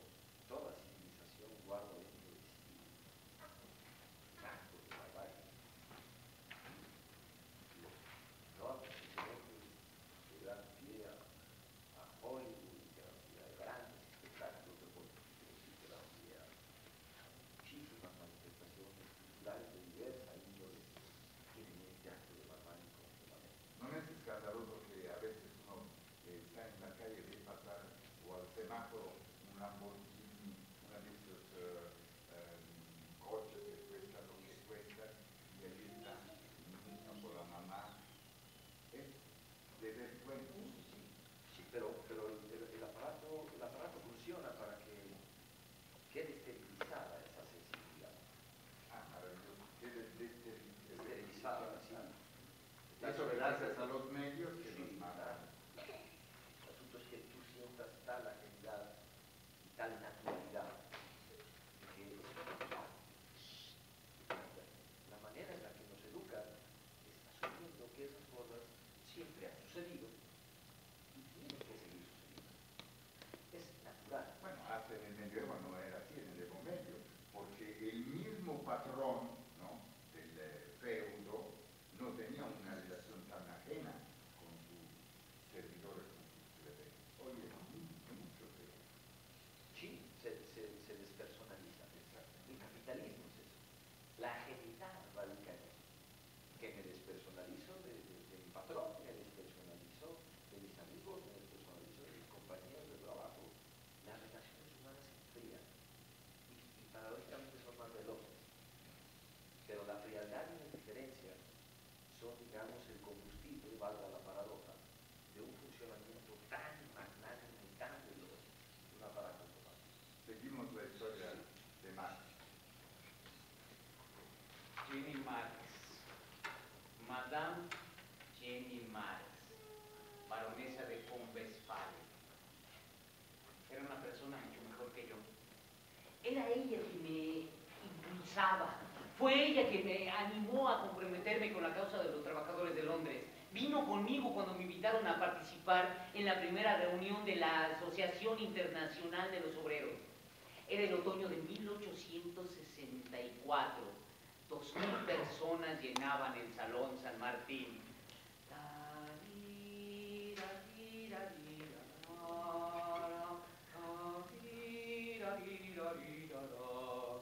Los trabajadores de todos los países deben unirse en contra de las políticas exteriores criminales que malgastan en guerras la sangre y la justicia y la riqueza de nuestros pueblos. Debemos combatir más allá de las fronteras nacionales para reivindicar las leyes sencillas de la moral y de la justicia, en contra de las luchas, de los intereses personales. Trabajadores de todos los países, trabajadores de todo el mundo, únanse. Esto sí le entusiasmaba a Jenny, esto sí le emocionaba. Aunque tuviéramos el gas y el agua cortados, nunca se cansaba de reivindicar la emancipación de la mujer. Decía que la vitalidad de la mujer estaba siendo socavada al tener que quedarse en el hogar, surciendo calcetines y cocinando. Por eso se negaba a permanecer en casa. Tú y Engels escriben sobre la igualdad de los sexos, pero no la practican. Mejor de eso no hablamos, ¿no? Ella apoyaba con todas sus fuerzas la lucha de los irlandeses en contra de Inglaterra. La reina Victoria había dicho así: esos irlandeses son gente realmente abominable, son diferentes a cualquier otra nación civilizada. Entonces ella escribió una carta a todos los periódicos de Londres. Inglaterra ahorca a los rebeldes irlandeses que solamente quieren la libertad. ¿Es acaso Inglaterra una nación civilizada? Yo estaba profundamente enamorado de ella. Sí, ¿cómo le hago para que me entiendan? Aunque atravesamos momentos difíciles, nos seguíamos amando. Solo que en algún momento, no sé, algo cambió, no sé por qué. Ella decía que porque ya no era la chica hermosa que yo había conocido. Eso me hacía enojar. Y encima decía que porque era a causa del ente. Eso me hacía enojar más todavía. ¿Ves? Te enojas porque es verdad. Eso me ponía furioso. Dicen que porque la Unión Soviética ha desaparecido, el comunismo ha muerto. ¿Acaso saben esos idiotas lo que es el comunismo? ¿Creen que un sistema guiado por un criminal que mata a sus compañeros revolucionarios se puede llamar comunismo? ¡Scheißkopfen! Perdón. Cabezas de mierda en español. Los periodistas políticos, estos que dicen tales cosas, ¿a qué escuela fueron? Nunca han leído el manifiesto que Engels y yo escribimos cuando él tenía 28 años y yo 30. En lugar de la vieja sociedad burguesa, con sus clases y sus antagonismos de clase, tendremos una asociación en la que el libre desarrollo de cada individuo sea la condición para el libre desarrollo de todos. ¿Sí se entiende? ¿Se entiende el objetivo del comunismo? la libertad del individuo para desarrollarse a sí mismo. ¿Creen de verdad que alguien que se define comunista o socialista y luego actúa como un gángster puede entender lo que es el comunismo, matar a los que no piensan como tú? ¿Puede ser ese el comunismo al que he dedicado toda mi vida? Ese que tomó el poder en Rusia, que interpretaba mis ideas como un fanático religioso, les habrá permitido a sus compatriotas leer la carta que yo escribí al periódico La Tribuna de Nueva York, en la que decía que la pena capital no puede ser justificada en ninguna sociedad civilizada. El socialismo nunca puede adoptar las estupideces del capitalismo. Aquí en México el Partido Verde ha promovido la pena de muerte. Ahí está. ¿Y sus reclusorios cómo están? Así de repletos. Y es verdad que algunos de los que están ahí, que todos, la mayoría son los pobres, han cometido crímenes terribles y violentos. Pero, ¿quiénes son los que más están ahí? Son raterillos, ladrones, narcomenudistas, creen en la libre empresa, hacen lo mismo que los capitalistas, pero en una escala menor, mucho menor. Entonces, ¿qué? ¿Vamos a dejar que esos marihuanos anden vagando libremente por las calles?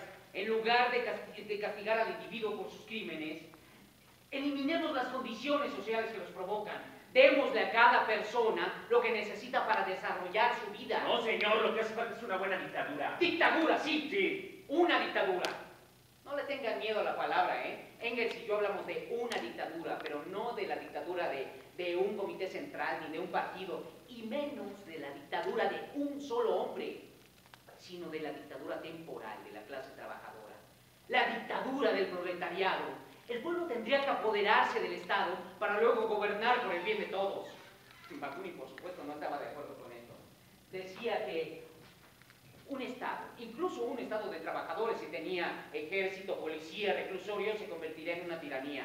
Yo le dije, ¿sabes lo que quiero decir con dictadura del proletariado? Fíjate en la Comuna de París.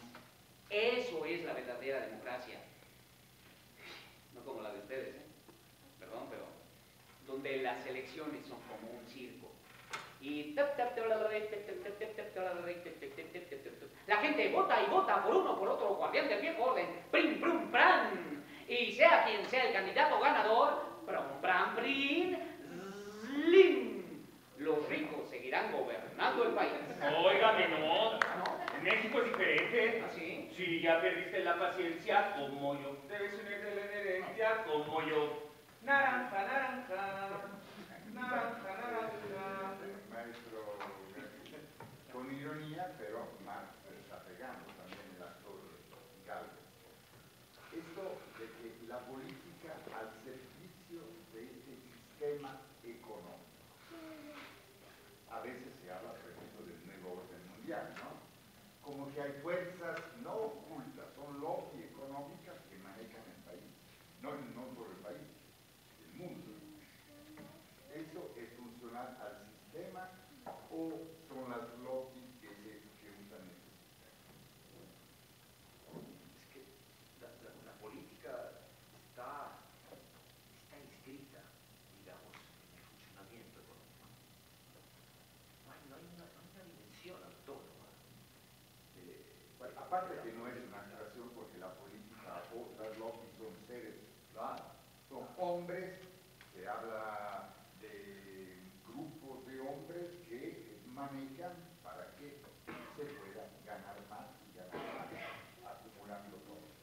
Obligan países a endeudarse, que es una nueva forma de colonización, ¿no? Entonces, usan los políticos. Yo sigo con este intento porque, ¿sabe lo que me molesta? Esa actitud en contra de los políticos, en contra de la política. Es que la política y lo político no son lo mismo. La política oficialmente establecida, la política electoral, los partidos, el simple juego por el poder, no es lo mismo que lo político, Claro. que es lo que culturalmente define cómo se organiza una sociedad. La historia solo puede ser, con sociedades concretas, darle forma a una sociedad, lo que en esencia es lo político. Tiene una dimensión ética, una dimensión profunda, una dimensión cultural, una dimensión de significación.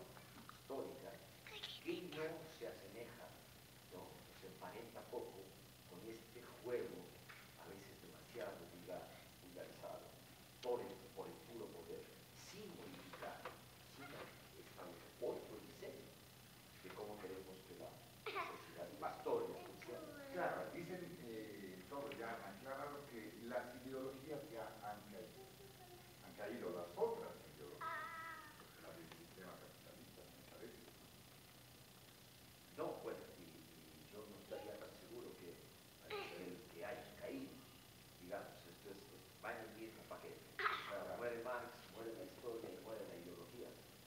Entonces todo debemos explicarlo desde la pura naturaleza. Todo está en los genes, todo está en la psique. Los individuos exitosos es porque tienen buenos genes, los individuos exitosos es porque biológicamente están mejor diseñados. No hay relaciones sociales. El individuo es utilizado para explicar el funcionamiento de algo tan complejo como la interacción. Sí, que entienda que el individuo es también parte de una colectividad, Sí. pues nosotros como ser Sí, humano claro, no pero somos nada. no podemos explicar el funcionamiento social desde lo individual porque es lo biológico. Hay una naturaleza. Sí, pero la sociedad es otra naturaleza. Perdona, porque lo veo pensativo. ¿Quién estará pensando? ¿Sí conocen a Bakunin? Bakunin, el anarquista. Si un escritor inventara un personaje como él, dirían que no puede existir, que es pura fantasía. Decir que Bakunin y yo no nos llevábamos bien es un eufemismo. Le encantaba pelearse conmigo. ¿Saben lo que dijo cuando Engels y yo estábamos en Bruselas escribiendo el manifiesto? Marx y Engels, sobre todo Marx, son burgueses hasta la médula. Nosotros burgueses hasta la médula, por supuesto comparado con Bakunin, todo el mundo era burgués, porque él eligió vivir como un cerdo. Y si tú no vivías como un cerdo, si tenías un techo sobre tu cabeza, piano en tu sala, pan caliente y un poco de vino para beber, eras un burgués. Bueno, reconozco que el tipo tenía valor. Estuvo preso, fue deportado a Siberia, escapó, recorrió el mundo entero intentando fomentar la revolución en todas partes. Quería una sociedad anarquista, pero la única anarquía que consiguió estaba en su cabeza. Una vez, en Bolonia, Italia, intentó provocar una rebelión y estuvo a punto de matarse con su propio revólver. ¿Nadie ha visto una fotografía de Bakunin? Un gigante, con su cabeza calva cubierta por una gorra gris, barba larga, mirada feroz, no tenía dientes. Por el escorbuto debido a lo que le daban de comer en la cárcel. Parecía no vivir en este mundo, sino en algún mundo de su imaginación. Era insensible al dinero, cuando lo tenía lo daba, cuando no lo tenía lo pedía prestado, sin ninguna intención de devolverlo. No tenía casa, o mejor dicho, el mundo era su casa. Llegaba a la casa de algún camarada y anunciaba, ya estoy aquí, ¿qué hay de comer? ¿Dónde voy a dormir? En una hora la casa era más suya que de sus propios dueños. Una vez estábamos en el Soho cenando e irrumpió en la casa, así, sin tocar a la puerta, disfrazado de cura porque la policía lo andaba buscando por toda Europa. Nos sorprendió porque pensábamos que estaba en Italia, qué sé yo, organizando alguna revuelta, algo así. Bueno, el caso es que casi arranca la puerta, entró, sonrió, miró a su alrededor, sonrió con su boca desdentada y dijo, buenas noches camaradas, y sin esperar respuesta, se sentó a la mesa y empezó a devorar grandes trozos de pan, queso, chorizo, carne y a tragarse el brandy un vaso tras otro, como agua. Yo le dije, por favor Bakunin, bebe vino que es más barato, el brandy es carísimo. Tomó un trago de vino y lo escupió. Esto sabe a meados de burro. El brandy me ayuda a pensar con más claridad. Y luego empezó con su exhibición de siempre, gritando, ordenando, discutiendo, exhortando. Yo estaba furioso, pero afortunadamente fue Jenny quien habló. Mijail, para allá, papá, estás consumiendo todo el oxígeno de la habitación. Él soltó una carcajada y siguió. La casa de Bakunin estaba llena de basura anarquista, tonterías románticas y utópicas. Yo quería que lo expulsaran de la Internacional, pero Jenny se opuso rotundamente. Por supuesto. ¿No te parece ridículo? En cuanto se forma un grupo con apenas 6 revolucionarios, ya están pensando en expulsar a alguno. El desgraciado se quedó con nosotros una semana entera. Bakunin y yo discutíamos y tomábamos. Una noche nos quedamos discutiendo y tomando hasta que ninguno de los dos podía pararse. De hecho, yo me quedé dormido en medio de una de las peroratas de Bakunin y él me despertó sacudiéndome. Todavía no he terminado de exponer mi punto de vista, me dijo. Eran los días gloriosos del invierno de 1871. Sí, cuando la Comuna tomó el poder en París, la Comuna de París. Bakunin les cayó con toda su mole en esa revolución, pero los franceses sí lo entendían, ¿eh? Decían, el primer día de la revolución, Bakunin es un tesoro. El segundo día, mejor matarlo. Bakunin y yo discutíamos y bebíamos, discutíamos discutíamos, discutíamos. Mikhail, tú no entiendes. El concepto de Estado proletario. No podemos eliminar el pasado por un momento de exaltación. Tenemos que construir una nueva sociedad sobre los restos del viejo orden, el Estado proletario. Esto lleva tiempo. No, pendejo, me dijo. En cuanto el pueblo acabe con el viejo orden, tiene que vivir en libertad inmediatamente o la perderá. El asunto empezó a ponerse ofensivo. Eres demasiado estúpido para entenderlo. El brandy había hecho su efecto. Marx, eres un arrogante hijo de puta. Como siempre eres tú quien no entiende. Piensas que los trabajadores harán una revolución basada en tus teorías. No les preocupa ni una mierda tus teorías. Su rabia surgirá espontáneamente y harán la revolución sin lo que tú llamas tu ciencia. Es más, escupo en tus teorías y escupí en el suelo. ¡Cerdo! Esto era demasiado. Mikhail, puedes escupir en mis teorías, pero no en el suelo de mi casa. ¡Límpialo inmediatamente! Siempre supe que eras un tirano y un déspota. Y yo siempre supe que tú eras un eunuco. Se puso furioso. Rugió, parecía un animal prehistórico y se abalanzó sobre de mí. Rodamos en el suelo, pero estábamos tan borrachos que no podíamos hacernos daño. Y estuvimos hace un rato y nos quedamos tirados ahí, jadeantes.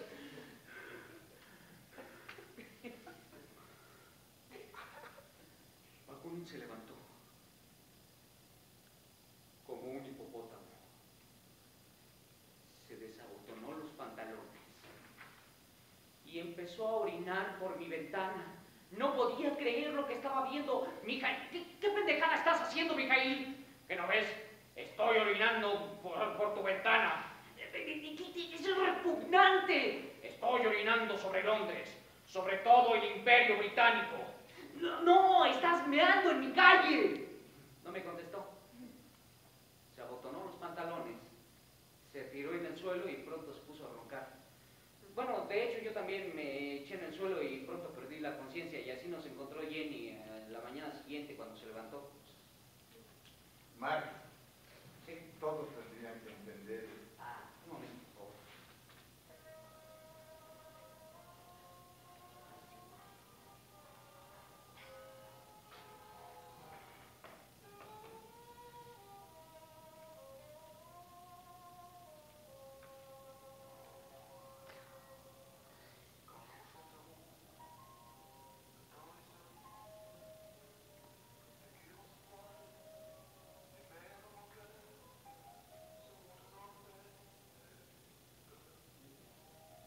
Detente, tiempo de cerezas. Todos tendrían que entender el valor de la Comuna de París, ese glorioso episodio de la historia humana. Todo empezó por una estupidez de Napoleón III, El sobrino de Pepe Botella. Ese mero era un bufón, un actor, actuaba, sonreía a las multitudes, mientras 16 millones de campesinos vivían en casuchas miserables y sus hijos morían de hambre. Pero como había promovido las elecciones, la gente votaba, pensaban que eso era la democracia. Un error muy común todavía en nuestros días. Bueno, pues este Napoleón III cometió el error de atacar a los ejércitos de Bismarck. Fue derrotado rápidamente y las tropas alemanas victoriosas marcharon sobre París, pero fueron recibidas por algo mucho más devastador que el ruido de los cañones. El silencio. Encontraron las estatuas de París cubiertas con paños negros y una inmensa, invisible resistencia silenciosa. Desfilaron rápido por el Arco de Triunfo y sabiamente se fueron. Y el viejo orden, la República, los liberales, como se llamaban a sí mismos, no se atrevían a volver a París. Temblaban de miedo porque al irse los alemanes, París estaba ahora tomada por los trabajadores, las amas de casa, los intelectuales, los empleados, los ciudadanos armados. El pueblo de París no formó un gobierno, sino algo que los gobiernos siempre temen: una comuna. La energía colectiva del pueblo, la Comuna de París. La gente se reunía las 24 horas del día en todas partes, en grupos de 3, 4 personas, tomaban decisiones juntos. Mientras tanto, allá afuera, el ejército francés sitiaba la ciudad, amenazando con invadirla en cualquier momento. París fue el primer enclave de libertad, la primera ciudad libre en este mundo de tiranía. La Comuna solo duró unos meses, pero la Comuna fue el primer cuerpo legislativo de la historia que representaba a los pobres. Sus leyes estaban hechas para ellos, se cancelaron sus deudas, se pospuso el pago de las rentas. Los miembros de la Comuna se negaron a cobrar un salario más alto que el de cualquier trabajador. Las casas del peño fueron obligadas a devolver las herramientas y cerraron. Se eliminó el trabajo nocturno de los panaderos y a todos les fue permitida la entrada libre al teatro. ¿Cómo ves? Brincos dieras. El obvio, sí, se reabrieron los museos, se organizó una comisión para permitir una instrucción, a todas las mujeres, algo que nunca se había visto, ¿eh? La Comuna declaró que el propósito de las escuelas era enseñar a los niños a amar y respetar a sus semejantes. Y ahora hablan de la educación. ¿Pero qué les enseñan a sus hijos? Solo lo que es necesario para tener éxito en su mundo capitalista. Los comuneros comprendieron la verdadera importancia de la educación, no con las palabras, con los hechos. Destruyeron la guillotina, ese instrumento de la tiranía, aunque sea de la tiranía revolucionaria. Sí, eso fue la Comuna. Las calles estaban siempre llenas de gente, todos con su bufanda roja, ondeando una gran bandera roja, que era el símbolo no de un país, sino de toda la raza humana. Hombres y mujeres lloraban de alegría, parecía que sonreían más que antes, la gente participaba de las cosas, las calles eran seguras sin necesidad de policía. Sí, eso era, ¿no? Eso es el socialismo. Por desgracia, este ejemplo de la Comuna no podía ser permitido. El ejército de la Comuna fue sorprendido por el ejército francés y comenzó la matanza. Los miembros de la Comuna fueron llevados al cementerio, puestos contra el muro y fusilados. La Comuna fue aplastada por los lobos y los puercos. 30.000 personas fueron asesinadas. La Comuna fue. No. La Comuna sigue siendo un glorioso episodio de la historia humana. Marx, ¿por qué no lo acepta? Se ha equivocado, ¿no? Puede ser. Bueno, sí. Me equivoqué. No lo hubiera pensado. Que el capitalismo fuera tan ingenioso para sobrevivir. No me imaginé que hubiera medicamentos para mantener vivo este sistema enfermo. Exacerban el patriotismo de la gente con chicharitos, chicharotes y México, México, ra, ra, ra, para que olvide su miseria. Hacen guerras, Siria, Libia, Afganistán, para solucionar sus crisis económicas. Hay fanáticos religiosos para de sufrir, prometiendo a las masas que Jesús va a volver. Créanme, yo lo conozco, a Jesús. Él no va a volver. Estaba equivocado en 1848 pensando que el capitalismo estaba por derrumbarse. ¿Quién, Jesús? No, Marx, yo había hecho mal mis cálculos, pero quizá por unos 200 años, pero sí, habrá un cambio. Este sistema será transformado. El pueblo no es tonto, lo vuelven tonto, pero su instinto, su sentido común, terminarán por unirlo. Ya ha pasado otras veces, acuérdense de la Comuna, así es que puede volver a ocurrir. Hasta Lincoln decía que no se puede engañar a todos todo el tiempo. Así es que puede volver a suceder. Y cuando ocurra, será a lo grande, a lo grande. Y los que están en el poder, con toda su riqueza, todos sus ejércitos, sus bancos, no podrán evitarlo. Sus propios siervos se negarán a servirles. Sus propios soldados se negarán a obedecerles. Sí, seguramente el capitalismo ha hecho milagros de la tecnología y de la ciencia. Ha convertido todo, está convirtiendo todo en mercancía para ser comprada y vendida. Está acabando su propia tumba. Todo, el arte, la literatura, la música, todo es mercancía para ser comprada y vendida. Los propios seres humanos, son artículos de lujo, y no hablo solo de los trabajadores de la fábrica, No, hablo de los licenciados, ingenieros, doctores. ¿Usted a qué se dedica? Maestra, felicidades. Todos tienen que venderse para sobrevivir. ¿Y qué pasará cuando todos se den cuenta de que son todos trabajadores y que tienen un solo enemigo común? ¿Qué va a pasar? ¿Se unirán? Harán satisfacer sus necesidades. Y no solamente en su propio país, sino en todo el mundo. El capitalismo no ha hecho la globalización, el libre comercio.